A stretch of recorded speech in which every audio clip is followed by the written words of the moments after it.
আপনারা দেখছেন সমাজে কিছু মানুষ আছেন যাদের কর্মকাণ্ড সমাজের কাছে উদাহরণ তৈরি করে, যাদের প্রচেষ্টা জ্ঞান ও যুক্তির আলো দিয়ে সমাজকে এগিয়ে নিয়ে যাওয়া। সেই রকমই একজন হলেন নকল চন্দ্রঘাটি। পেশায় বেসরকারি সংস্থার কর্মী হলেও কিন্তু নানান ধরনের সামাজিক কাজকর্মের মাধ্যমে সমাজ সংস্কারের ব্রতী হয়েছেন তিনি। একজন বহুমুখী সমাজকর্মী হিসেবে কুসংস্কারের অন্ধকার দূর করে যুক্তির আলো ছড়িয়ে দিচ্ছেন অবিরাম। সাপ সহ বন্যপ্রাণ রক্ষা, বিধবা বিবাহের প্রচার, বিভিন্ন সামাজিক ও পরিবেশ সংক্রান্ত কর্মকাণ্ডে নিয়োজিত তিনি। তার জীবনটা যেন সমাজের প্রতি এক নির্বিচ্ছিন্ন অর্ঘ্য। আসলে আপনারা জানেন 1986 সালে 29শে নভেম্বর পশ্চিমবঙ্গ বিজ্ঞান মঞ্চ প্রতিষ্ঠা হয়। প্রতিষ্ঠা লগ্নের পর থেকে আমাদের সামাজিক কাজের সঙ্গে সঙ্গে বন্যপ্রাণী রক্ষাও একটি কাজ।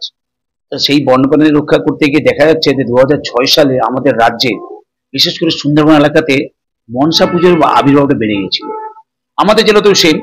তা সত্ত্বেও সেই সময় পশ্চিমবঙ্গ বিজ্ঞান মঞ্চ থেকে একটা সমুদ্র উপকূল জাটাবে। কেন না, সমুদ্র এলাকার মানুষও বেশি মারা যায়, যার কারণেই হলদিয়া সুতাহাটা ব্লকের অনন্তপুর গ্রামের নিবাসী 52 বছর বয়সী নকুল চন্দ্র ঘাটি হলদিয়ার একটি বেসরকারি শিল্প সংস্থার কারখানা করবে তিনি। এর পাশাপাশি তিনি জেলায় স্নেকম্যান হিসেবেও পরিচিত।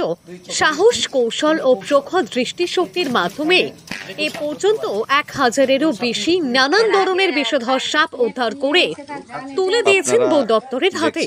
তার এই সাপ ধরা শুরু হয়েছিল 2006 সালে। যুক্তিবাদী মঞ্চের কুসংস্কার বিরোধী প্রচারে তিনি সক্রিয়ভাবে অংশ নেন। সেখান থেকে তিনি সাপের প্রতি তার ভালোবাসা খুঁজে পান, আর সাপের প্রাণ রক্ষার কাজ তার নেশায় পরিণত হয়।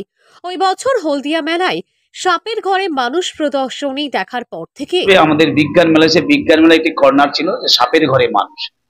আপনারা তখন জানেন যে সাপের ঘরে মানুষের মধ্যে যে 6 ফুট বাই 6 ফুট ঘরের মধ্যে প্রায় 100 থেকে 150 সাপ থাকে। তার মধ্যে সাপুর মানে আমাদের যারা সর্ববিশেষজ্ঞ তারা থাকে, মানে গোবরডাঙ্গা থেকে আসতো। গোবরডাঙ্গা জানেন যে গভর্নমেন্টের একটি আপনার সর্প উদ্যান আছে, তারা আসে।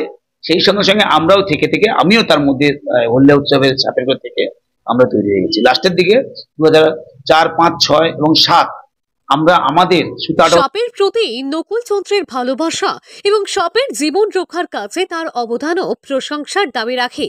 শেষ প্রায় 20 বছরে তিনি 2 মেদিনীপুর ও দক্ষিণ 24 পরগনা জেলায় 1000-এরও বেশি সাপের প্রাণ বাঁচিয়েছেন, যার অধিকাংশই বিষধর। উদ্ধার করা 80% সাপ তিনি বন দপ্তরের হাতে তুলে দিয়েছেন এবং বাকি 20% নিজেই নিরাপদে ছেড়ে দিয়েছেন।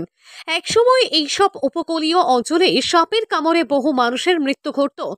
তার উপর ওঝাদের অপচিকিৎসা সেই ভয়াবহতাকে আরো বাড়িয়ে তুলেছিল। এই প্রতিকূল পরিস্থিতিতে নকুল চন্দ্র নির্বহে প্রতিরোধের ডাক দেন।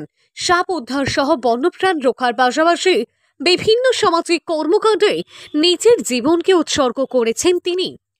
পূর্ব মেদিনীপুর জেলার হলদিয়া থেকে সৈকত শ্রীর রিপোর্ট, লোকাল 18 বাংলা।